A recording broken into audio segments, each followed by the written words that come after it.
philosophy? This, I can do it at least traditionally in 2 lines, no?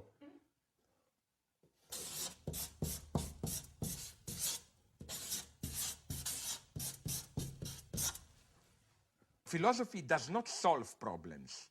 The duty of philosophy is not to solve problems, but to redefine problems, to show how what we experience as a problem is a false problem. If what we experience as a problem is a true problem, then you don't need philosophy. For example, let's say that now there would be a deadly virus coming from outer space, so not in any way mediated through our human history, and it would threaten all of us.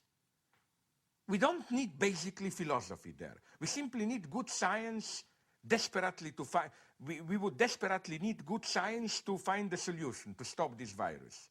We don't need philosophy there because the threat is a real threat directly. You cannot play philosophical tricks and say, no, this is not the, you know what I mean? It's simply our life would be in, or, okay, the more vulgar, even simpler science fiction scenario.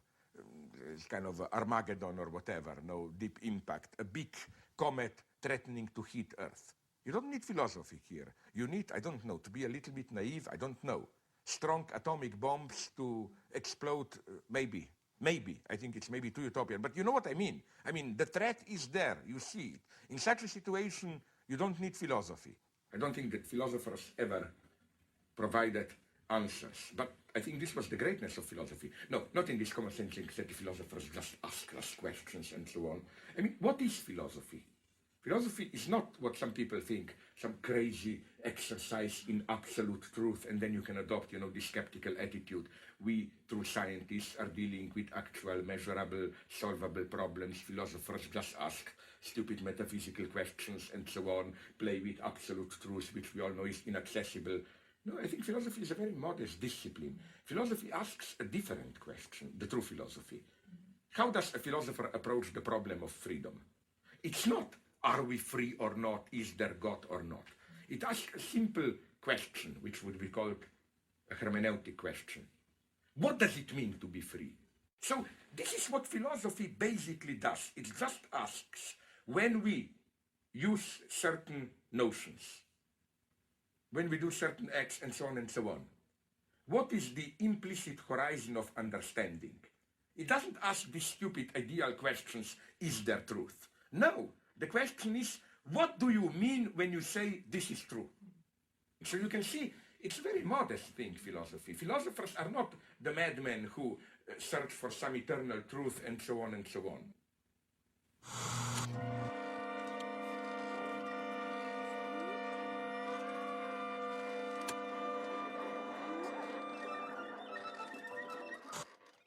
You don't get into the spirit of the thing. It's all part of being a member.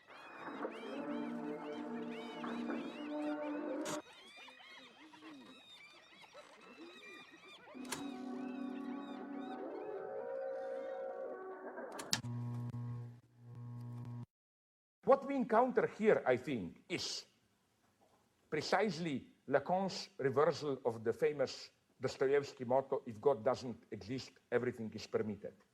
If God doesn't exist, everything is prohibited. How? On the one hand, again, you are allowed to have a full life of happiness and pleasure, but in order precisely to be happy and so on, you should avoid dangerous excesses, so at the end, everything is prohibited. I mean, you cannot eat fat, you cannot have coffee, you cannot have nothing, precisely in order to enjoy it. So today's hedonism combines pleasure with constraint. It is no longer the old notion of the right measure between pleasure and constraint. Like sex, yes, but not too much, proper measure. No, it's something much more paradoxical. It's a kind of immediate coincidence of the two extremes. Like, it's as if action and reaction coincide. The very thing which causes damage should already be the counteragent, the medicine. The ultimate example I encountered recently in California, I don't know if you can buy it also here in New York, is a chocolate laxative. And there it says, as a propaganda, do you have still constipation? Eat more of this chocolate. Like, no, the thing is already its own counteragent. And the negative proof of the hegemony of this stance, I think, is the fact that today, the true unconstrained consumption in all its main forms, drugs, free sex, smoking, is emerging as the main danger.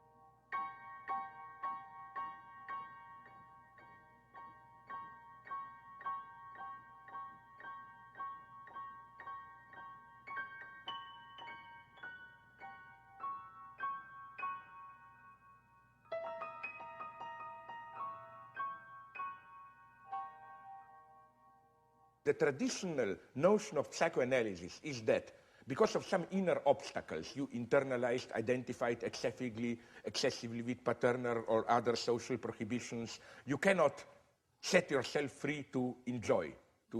Pleasure is not accessible for you. It is accessible to you only in pathological forms of feeling guilty and so on. So then the idea is psychoanalysis allows you to suspend, overcome these internalized prohibitions so that it enables you to enjoy.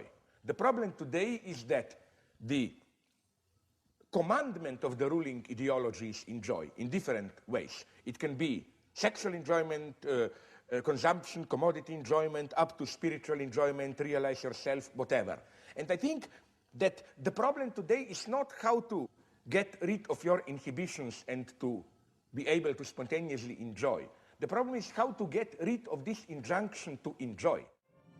Organizations such as the New York Psychoanalytic Institute have helped gain general acceptance for theories considered radical when first advanced some 50 years ago by Dr. Sigmund Freud. The relationship between childhood frustrations and disturbed adult behavior has been clearly traced by such authorities as Dr. René Spitz of New York. Distressing experiences in childhood may set up patterns which in later life will produce mental conflicts. Such conflicts lead to the same feeling of insecurity which was felt as a child. When such conflicts paralyze the individual, preventing him from acting freely, he is said to have a neurosis. Let us see how a neurosis develops. My eternal fear is that if for a brief moment I stopped talking, the whole spectacular appearance would disintegrate, people would think there is nobody and nothing there. And this is my fear, as if I am nothing who pretends all the time to be somebody and has to be hyperactive all the time just to fascinate people enough so that they don't notice that there is nothing.